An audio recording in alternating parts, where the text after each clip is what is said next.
আজকে বাংলা সাহিত্যের আধুনিক যুগের কবি সাহিত্যিকগণ নিয়ে আলোচনা করব। চলুন শুরু করা যাক। বাংলা সাহিত্যের দিকপাল। প্রথমে রাজা রামমোহন রায় 1772 সালে হুগলি জেলার রাধানগর নামক স্থানে তালুকদার পরিবারে জন্মগ্রহণ করেন। তিনি সংস্কৃত, আরবি, ফার্সি, ইংরেজি ভাষায় পাণ্ডিত্য লাভ করেন। তার সংবাদবিধি। 1828 সালে রাজা রামমোহন রায় ব্রাহ্ম সভা, পরবর্তী সেটা ব্রাহ্ম সমাজ প্রতিষ্ঠা করেন। তিনি একেশ্বরবাদী ছিলেন। সতীদাহ প্রথা নিষিদ্ধকরণ, বাল্যবিবাহ প্রথা নিষিদ্ধকরণ ইত্যাদি। দেখুন একটি গুরুত্বপূর্ণ তথ্য, তৎকালীন নামমাত্র দিল্লীশ্বর মোগল সম্রাট দ্বিতীয় আকবর তার দাবি দেওয়া ব্রিটিশ সরকারের কাছে পেশ করার জন্য 1830 সালে তাকে বিলেতে পাঠান এবং এ উপলক্ষে সম্রাট তাকে রাজা উপাধি দেন, অর্থাৎ দিল্লীশ্বর আকবর তাকে রাজা উপাধি দেন। তিনি যে রাজা রামমোহন রায় রাজার উপাধি পান হচ্ছে দিল্লীশ্বর আকবর থেকে। তার গদ্য গ্রন্থ দেখুন: বেদান্ত গ্রন্থ, বেদান্ত সার, পথ্য প্রদান, ভট্টাচার্যের সহিত বিচার, গোস্বামীর সহিত বিচার, প্রত্যক্ষ নিবর্তকের শশাত। এরপরে পূর্ববর্তী বছরের কিছু প্রশ্ন। তারপরে আমরা দেখব প্যারীচাঁদ মিত্র, সবচেয়ে গুরুত্বপূর্ণ একটা টপিক। প্যারীচাঁদ মিত্র, তার উপন্যাস আলালের ঘরে দুলাল 1858 সালে। বাংলা সাহিত্যের প্রথম উপন্যাস। দেখুন বাংলা সাহিত্যের প্রথম উপন্যাস আলালের ঘরে দুলাল। বাংলা সাহিত্যের উপন্যাস ধারার প্রতিষ্ঠাতা প্রাণপুরুষ। তার প্রধান এই আলালের ঘরে দুলালের প্রধান চরিত্র ঠক চাচা। এটি বঙ্কিমচন্দ্র কর্তৃক প্রশংসিত। এটা লেখা হচ্ছে আলালি ভাষায়, দ্য স্পয়েলড চাইল্ড শিরোনামে। দেখুন তার আরও দুটি উপন্যাস হচ্ছে আধ্যাত্মিকা, অবেদী। তার উপন্যাস মনে রাখুন হবে আধ্যাত্মিকা, অবেদী। প্রহসন মদ খাওয়া বড়দায়, যার থাকার কি উপায়। প্রবন্ধ রামারঞ্জিকা বামাতোষিনী।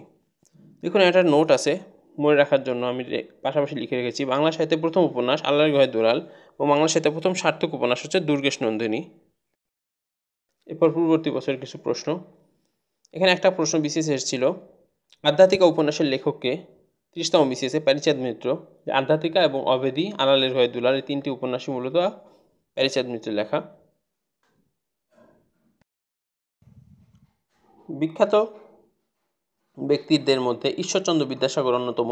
তিনি ঊনবিংশ শতাব্দীর একজন সাহিত্যিক ছিলেন। 1820 সালে 26 সেপ্টেম্বর জন্মগ্রহণ করেন। তার পারিবারিক নাম ঈশ্বরচন্দ্র বন্দ্যোপাধ্যায়, তবে বিদ্যাসাগর ছিল তার উপাধি। 1839 সালে তিনি সংস্কৃত কলেজ থেকে বিদ্যাসাগর উপাধি পান। 1839 সালে সংস্কৃত কলেজ থেকে বিদ্যাসাগর উপাধি পান। তিনি ঈশ্বরচন্দ্র সংগ্রহ নামে স্বাক্ষর করতেন। 1841 সালে ফোর্ট উইলিয়াম কলেজে বাংলা বিভাগে শ্রেষ্ঠাদার বা প্রধান পণ্ডিত হিসেবে যোগদান করেন। দেখুন তিনি কলকাতা নারী শিক্ষা মন্দির বেথুন কলেজ প্রতিষ্ঠায় সহযোগিতা করেন। বিধবা হিন্দু সমাজে বিধবা বিবাহের প্রচলনে গুরুত্বপূর্ণ ভূমিকা পালন করেন। তার প্রচেষ্টায় 1856 সালে 25শে জুলাই বিধবা বিবাহ আইন পাশ হয়। তাকে দয়ার সাগর উপাধি দেওয়া হয় জনগণের মাধ্যমে। মৌলিক গ্রন্থগুলো দেখুন: প্রভাবতী সম্ভাষণ, বিদ্যাসাগর চরিত্র বা আত্মচরিত্র, বিধবা বিবাহ প্রচলিত হওয়া উচিত কিনা এত দ্বারা প্রস্তাব, বিধবা বিবাহ রহিত হওয়া উচিত কিনা এত দ্বারা বিচার, আবার অতি অল্প হইল, ব্রজবিলাস অতি অল্প হইল। এইগুলা মনে রাখার একটা সহজ উপায় হচ্ছে ছোট থেকে দেখুন অতি অল্প হইল, এভাবে মনে রাখেন অতি অল্প হইল, আবার অতি অল্প হইল, ব্রজবিলাস। এরপরে এই দুটো বিধবা বিবাহ প্রচলন উচিত কিনা, প্রস্তাব এবং বিচার। তাহলে দেখুন কত সহজে 5টা হয়ে গেল। এরপর প্রভাবতী সম্ভাষণ, বিদ্যাসাগর চরিত্র বা আত্মচরিত্র, অর্থাৎ বইয়ের মতো না, আপনার নিজস্ব টেকনিক করে মনে রাখুন। ছোট থেকে বড়, ব্রজবিলাস, অতি অল্প হইল, আবার অতি অল্প হইল। দেখুন পড়তে কত সুবিধা। অনুবাদ গ্রন্থ বেতাল পঞ্চবিংশতি, প্রথম মুদ্রিত গ্রন্থ। ভ্রান্তিবিলাস, যেটা শেক্সপিয়ারের কমেডি অফ ইরর্সের বাংলা রূপ। শেক্সপিয়ারের একটা বিখ্যাত উপন্যাস হচ্ছে, অনুবাদ গ্রন্থ হচ্ছে কমেডি অফ ইরর্স। সীতার বনবাস, এটা হচ্ছে রামায়ণের বাল্মীকি অবলম্বনে। দেখুন শেক্সপিয়ারের কমেডি অফ ইরর্স, এটির বাংলা রূপ কোনটা, এটা কিন্তু 23তম বিসিএসে প্রশ্নটা এসেছিল। পরবর্তীতে শকুন্তলা, তার একটি অনুবাদ গ্রন্থ। রাজা দুঃসময়ের কথা বলা আছে এখানে। উপন্যাসে মালিনী নদীর কথা উল্লেখ আছে। তার পাঠ্য বই বা শিশুতোষ হচ্ছে বর্ণ পরিচয়, শব্দমঞ্জরি, আখ্যান মঞ্জরি, বোধোদয় ও কথামালা। বর্ণ পরিচয়, শব্দমঞ্জরি, আখ্যান মঞ্জরি, বোধোদয় ও কথামালা। পরে পূর্ববর্তী বছরের কিছু প্রশ্ন। পরে দেখুন আরেকজন বিখ্যাত কবি মাইকেল মধুসূদন দত্ত। ঊনবিংশ শতাব্দীর বিখ্যাত মাইকেল মধুসূদন দত্ত 1824 সালে 25শে জানুয়ারি যশোরের কেশবপুর উপজেলা কপোতাক্ষ নদী তীরে সাগরদের গ্রামে জন্মগ্রহণ করেন। দেখুন কপোতাক্ষ নদী খুব গুরুত্বপূর্ণ, বা আমরা মাঝে মাঝে বিভিন্ন ভ্রমণ স্থানের হিসাবে কপোতাক্ষ নদের ওখানে ঘুরতে যেয়ে থাকি। 1843 সালে তিনি খ্রিস্ট ধর্ম গ্রহণ করেন, পিতৃব্রত নামের সাথে মাইকেল শব্দ যোগ করেন। দ্য মার্ডার্স ক্রনিক্যাল পত্রিকা সম্পাদন করেন। দেখেন তার মহাকাব্য তিনি হচ্ছে, তাকে বলা হয় দত্তকুলম্ভ কবি, যদিও এটা ছিল না, আমি অন্য একটা বই থেকে পেয়েছি। তিনি বাংলা সাহিত্যের প্রথম মহাকবি তিনি। তার প্রথম মহাকাব্য মেঘনাদ বধ কাব্য 1861 সালে বাংলা সাহিত্যের সর্বপ্রথম ও সর্বশ্রেষ্ঠ মহাকাব্য।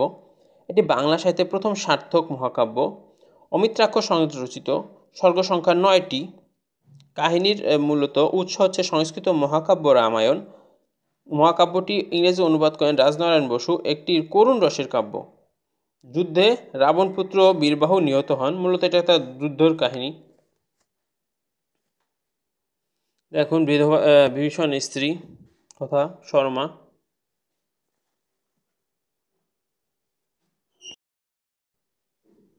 বিভীষণের প্রতি মেঘনাথের কাব্যাংশটি ষষ্ঠ স্বর্গ থেকে নেওয়া হয়েছে। মোট 9টি স্বর্গের মধ্যে ষষ্ঠ স্বর্গ বধ থেকে নেওয়া আসছে অরিন্দম। এরপর হেক্টর বধ অসমাপ্ত গ্রন্থ তার। হোমারের ইলিয়াডের বঙ্গানুবাদ। কাব্যগ্রন্থগুলো দেখুন: the captivate lady, Tilottama Sambhashan, the vision of the past, Chaturdashapadi Kabitabali. Bangla সাহিত্যে প্রথম সনেট সংকলন কিন্তু চতুর্দশপদী কবিতাবলী। অনেক তথ্যই আছে, তবে যেগুলো গুরুত্বপূর্ণ বারবার পরীক্ষা আসার মতো সেগুলো একটু দেখবেন। বঙ্গভাষা, বীরাঙ্গনা, ব্রজাঙ্গনা ইত্যাদি তার কবিতা। তার নাটকগুলো দেখুন: শর্মিষ্ঠা বাংলা সাহিত্যের প্রথম সার্থক নাটক, সবচেয়ে গুরুত্বপূর্ণ এটা নাটক। বাংলা সাহিত্যের প্রথম সার্থক নাটক হচ্ছে শর্মিষ্ঠা। পদ্মাবতী বাংলা সাহিত্যের প্রথম সার্থক কমেডি। দেখুন এখানে কয়েকটা প্রথম সার্থক জিনিসগুলো আছে: সার্থক নাটক, সার্থক কমেডি। মায়াকানন, কৃষ্ণকুমারী, মধুসূদনের শ্রেষ্ঠ নাটক। বাংলা সাহিত্যের প্রথম সার্থক ট্র্যাজেডি। দেখুন তিনটা অলরেডি সার্থক ট্র্যাজেডি, নাটক এবং কমেডি পেয়ে গেলাম: কৃষ্ণকুমারী, শর্মিষ্ঠা ও পদ্মাবতী। প্রথম ঐতিহাসিক নাটক, চরিত্র হচ্ছে ভীম সিং ও বিলাসবতী। দেখুন এখানে তাহলে মাইকেল মধুসূদন দত্তের অবদান কিন্তু আমাদের বাংলা সাহিত্যে অনেক। পরবর্তীতে দেখুন তার প্রহসন: একেই কি বলে সভ্যতা, বুড়ো শালিকের ঘাড়েরও। এখানে একেই কি বলে সভ্যতার একটা চরিত্র হচ্ছে নববাবু, যদি ওই বইতে উল্লেখ নাই, তবে চরিত্র থেকে প্রশ্ন এসে থাকে, তাই এটা আমি পাশে লিখে রেখেছি নববাবু। এবং বুড়ো শালিকের ঘাড়েরও হচ্ছে ভক্তপ্রসাদ বাবু। পূর্ববর্তী বছর কিছু প্রশ্ন। দীনবন্ধু মিত্র 1830 সালে নদিয়ায় জন্মগ্রহণ করেন। তার পিতৃব্রত নাম হচ্ছে গন্ধর্ব নারায়ণ। 1855 সালে পোস্টমাস্টারের কাজ করেন। উড়িষ্যা, নদিয়া ইত্যাদিতে তিনি সুপারিনটেন্ডেন্ট হিসেবে নিযুক্ত হন। লুসাই যুদ্ধের সময় তিনি ডাক বিভাগের কাজে প্রেরিত হন। দেখুন তৎকালীন সরকার তাকে রায় বাহাদুর উপাধিতে ভূষিত করেন। রায় বাহাদুর উপাধিতে তাকে তৎকালীন সরকার ভূষিত করেন। তার নাটক আর্থসামাজিক ও রাজনৈতিক বিষয়ে প্রথম নাটক লেখেন দীনবন্ধু মিত্র। অর্থাৎ ইতিহাসে প্রথম নাটক আর্থসামাজিক ও রাজনৈতিক বিষয়ের নাটক হচ্ছে দীনবন্ধু মিত্রর। নীলদর্পণ খুব গুরুত্বপূর্ণ একটা নাটক। ঢাকা থেকে প্রকাশিত প্রথম গ্রন্থ। প্রথমেই দেখুন একটা গুরুত্বপূর্ণ তথ্য, ঢাকা থেকে। নীলদর্পণ কোথা থেকে প্রকাশিত হয়, প্রশ্নটা মাঝে মাঝে এসে থাকে। ঢাকা থেকে। মেহেরপুর অঞ্চল নীলকর সাহেবদের অত্যাচার চিত্র অঙ্কিত হচ্ছে। প্রধান চরিত্র দেখুন: Golok Basu, Nabin Madhab, Raicharan, Tarup. The indigo painting mirror ইংরেজি অনুবাদ করেন। নাটকটিকে আঙ্কেল টমস মম ক্যাবিনের সাথে তুলনা করা হয়। অনুবাদদের নাম হচ্ছে দ্য ইন্ডিগো পেন্টিং মিরর এবং নাটকটি তুলনা হয় আঙ্কেল টমস মমের সাথে।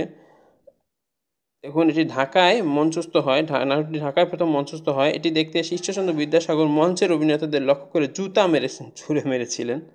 যাই হোক, আরও কিছু নাটক হচ্ছে নবীন তপস্বিনী, লীলাবতী, কমলিকা কামিনী। এভাবে মনে রাখুন দীনবন্ধু মিত্রর নাটক নবীন তপস্বিনী, কমলিকা কামিনী, লীলাবতী এবং নীলদর্পণ। তার প্রহসন সধবার একাদশী, এটি একটি সামাজিক নাটক। উল্লেখযোগ্য চরিত্র নিমচাঁদ এবং কেনারাম, বিয়ে পাগলা বুড়ো, জামাই বারিক। তার 3টি প্রহসন আছে: সধবার একাদশী, বিয়ে পাগলা বুড়ো এবং জামাই বারিক। পূর্ববর্তী বছর প্রশ্ন। এই বইয়ের সুবিধা হচ্ছে পূর্ববর্তী বছর প্রশ্নগুলো অ্যাড করে দেওয়া থাকে, তাতে আপনার সুবিধা হবে। দেখুন সঞ্জীব চন্দ্র চট্টোপাধ্যায়, তা তেমন কিছু নেই, জাস্ট একটাই বিখ্যাত এটা কিন্তু পাঠ্য ছিল পালামৌ। বিখ্যাত উক্তি এখানে, বনরা বনসুন্দর শিশুরা মাতৃ করে। নওয়াব ফয়জুন্নেসা চৌধুরী নারী শিক্ষা প্রসারে তিনি ভূমিকা রাখেন। একমাত্র মুসলিম নারী হিসাবে ব্রিটেন মহারানী ভিক্টোরিয়া নওয়াব পুরস্কার পান। গদ্যে পদ্যে রয়েছে তার রূপজালাল গ্রন্থটি রূপকের আশ্রয় একটি আত্মজীবনীমূলক রচনা। এতে তার বিলম্বিত দাম্পত্য জীবনের করুণ কাহিনী প্রভাব স্থান পেয়েছে। দেখুন পূর্ববর্তী বছর কিছু প্রশ্ন। ভাই গিরিশচন্দ্র সেন কোরআন শরীফ অনুবাদ করেন গিরিশচন্দ্র সেন। এরপর তার অনুবাদ গ্রন্থ হচ্ছে তাপসমালা এবং মৌলিক গ্রন্থ মহাপুরুষ চরিত্র। তো এই হচ্ছে বাংলা সাহিত্যের কিছু গুরুত্বপূর্ণ কবিদের এবং সাহিত্যিকদের নিয়ে আলোচনা। পরবর্তীতে আমরা আরও কিছু গুরুত্বপূর্ণ কবি সাহিত্যিকদের নিয়ে আলোচনা করব। এই ধরেন রবীন্দ্রনাথ, নজরুল, বঙ্কিমচন্দ্র। সে পর্যন্ত ভালো থাকুন। আসসালামু আলাইকুম।